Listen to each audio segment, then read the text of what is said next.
Hello everyone, how are we all? How are we?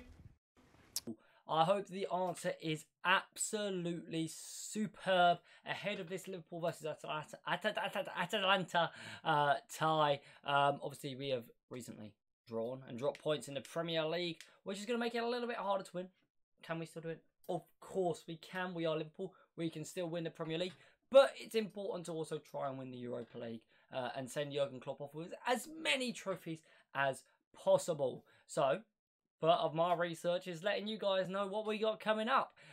So, Atalanta, how have they done so far? I thought I'd run through their group, how they done in their first knockout round, how Liverpool are doing, what injuries we've got, players coming back, which is going to be interesting, and also the potential lineups at the end. So make sure you click on through. If you want to just look at the potential lineup, go do it now. Skip to the end of the video. It'll be time stamped. Anyways, getting into it, Atalanta. How did they do in the groups? Well, they were undefeated. And they're obviously undefeated in tournament so far because they're here as well. They won 4, lost 2. Their biggest result was a 4-0 win against Racal. You know, and they had Sporting in their group. You know, we know about Sporting. We know about Amarin. Maybe he's going to come to Liverpool. They qualified above Sporting. In fact, they also knocked out Sporting in the next round. I don't know how the tie happens in the Europa League and stuff. I didn't really pay much attention. But the fact that they had a team from their own group throws me off. Don't happen in the Champions League. I'm not used to this. But they had Sporting in the round of 16. Again, weird. I know. They won the first leg 2-1 and drew the second leg 1-1 to get there. So they haven't had a terrible run. They have a good side. Obviously, they made it to this stage of the tournament, the quarterfinals. Coop Miners has been brilliant for them this season. But other than that, you know, that's pretty much their run here so far. They haven't been 1-6, won the round of 16 by 3-0 and scored 3 goals in 9 minutes or whatever like we did. But yeah, that's how they've done so far. Taking a look at Liverpool now. Obviously, we all know that we've done all right in the group stage. We had one loss to McAllister handball. That should never have been given. It should have been a draw. But we didn't perform well. You know, rotations and stuff like that. Obviously, in the last round, we were very, very impressive. But yeah, the injuries and suspensions. That's what you guys want to know. Who's missing from this game? Well, the good news is no one's suspended. Confirmed missing. We'll go over the negatives first. Thiago, Doak, Bajcetic and Matip. Now, Bajcetic is getting closer. Beautiful. Not quite there yet. Jurgen said he's going to be doing some under 21 games to get him back to full sharpness, full fitness. Will we see him before the end of the season? As long as there's no setbacks, I imagine so. Although the team is looking mighty fine right now, and it's just a nice little additional player to bring in. I've put Alisson under doubts. Now, the reason I've done that is because I doubt personally that he'll play. He's back in first team training, which is great. Is he going to play straight away? No, I think he'll be involved in the league. Let's just get him to tip-top sharpness, and he'll probably be on the bench in tomorrow's match. But we'll see. He might start if he's absolutely ready and Klopp thinks it's the right decision. But we'll be okay if he doesn't, you know, because Kelleher's been pretty damn good in general. And returning players now, I've put Curtis Jones and Konate. Obviously, they've sort of been coming back. Konate's played a game. Curtis Jones has come on off the bench twice. But I still include him in the returning players because I don't think they're fully back yet. Otherwise, Konate probably would have started against Man U, in my opinion. Unfortunate what happened with Quansah. I do think Quansah played brilliant in that game, don't get me wrong, other than his passing. But I would still say Konate is our first choice, and therefore, you know, knockout tie, first leg. Would love to get the job done straight away.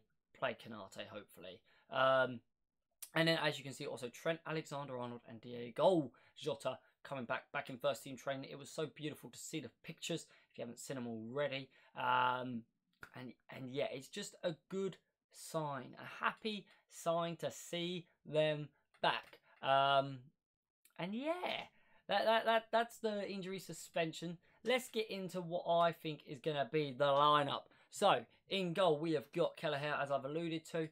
Alisson still on his way back, not quite there. And Kelleher has done a damn good job as his deputy, you know. So, No problems there from me. The back four. Now, I was in debate. I was entangled with all these players coming back. We've basically got a full strength back four again.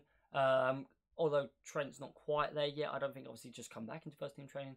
Highly doubt he'll start this game. And Matip is obviously out for the rest of the season. So I've gone for Bradley in right back. Kanate and Van Dijk as the centre backs. And in left back, I've gone for Kostas Tsimikas. Now, I think Joe Gomez has played a lot of football and he's done well. And so has Andy Robertson done well coming back. I just feel like there's this gut thing in me, called a gut feeling, and I think that Tsimikas might get a start and might deserve to start and do quite well if he gets the start. Obviously, it could be Robertson, it could be Gomez. I wouldn't mind if it was like that. You might see Gomez in for Bradley, in fact. But yeah, that's how I see the back four lining up. Moving on to the midfield, and again, it's beautiful. So much depth, so much strength. It's all coming back. All the players are coming back, and we have waited for this for so long as Liverpool fans. But it's great to have them back, like I say. The midfield three I'm going for in this one is Endo, McAllister, and Harvey Elliott. I think Elliott has impressed me a lot over the recent weeks, and I'd happily give him a start. Give Dom a little bit of a rest. You know, we've been pumping him hard, and we did that at the start of the season. We didn't get the best out of him for a while after that. I think because he had too many games, and it was very, very tiring for him, and I felt for him almost because he was playing every single minute, and then maybe a bit of burnout came in. So yeah, Harvey Elliott's the one I went for. I was between him, Gravenberch, and Curtis Jones. Now Curtis Jones just come back from injury, and out of Ryan Gravenberch and Harvey Elliott, who deserves to play, in my opinion, is Harvey Elliott to start. I think Gravenberch doing well, and he's been decent in recent weeks. But I think Harvey Elliott, how he's played this season, definitely deserves to start in the midfield. Now that everyone's coming back to fitness, that's where he should be playing. McAllister is a must. In every single game right now, McAllister has been our best player since the turn of the year, and he needs to continue. Moving on to the front three, Mo Salah. He's not always performed the best this season. We know that as Liverpool fans. He's makes some wrong decisions, missing some big chances, but he scores goals. He just does. I've never seen anyone like it, really. Missed so many chances throughout their career, to be honest, at Liverpool. But always come up with a goal, no matter what, when we need it. So, yeah, Mo Salah starting. I've gone for Darwin Núñez down the middle. Obviously, Diego Jota is now back in first team training. I will be shocked if he plays more than 20 minutes in this game. Give him some minutes to get used to the first, full-thrown match football. But let's not break him 1 minute in. We really need him for this title race. So I wouldn't be surprised if he doesn't start on the weekend either against Crystal Palace, but is a sub again, because we just need to roll him in slowly and not get injured. Please, Diego, please do not get injured. And in left wing, Luis Diaz has played excellently recently. However, Cody Gakpo's 2 substitution appearances, he has been very, very bright and positive as well. So I've given him the start here. I wouldn't mind if it's Diaz. It could go either way. I just also think Luis Diaz against Crystal Palace might be a bit better if he's fresher and more ready for that as well. So that's why I've gone for Cody Gakpo. That's the lineup I think we're going to have. Let me know in the comments down below if you would change anything, what you think is going to be in the lineup, and if I'm an absolute fool. And yeah, let me know how you think the game's going to go as well. Tell me, what do you think the score's going to be, and all of that. Make sure, if you're new, whack that subscribe button. We go live for the game. We go after the game. We're going to talk about it. I didn't manage to do it for the Man U game. It was a bit of a pain. I was busy, but you know what? I was recovering as well, because that was a painful performance. Anyways, people, have a great night. Have a great day if you're seeing this in a day. Let's hope if you're seeing it tomorrow evening, let's have an even better night. And I will see you all for the game. Peace.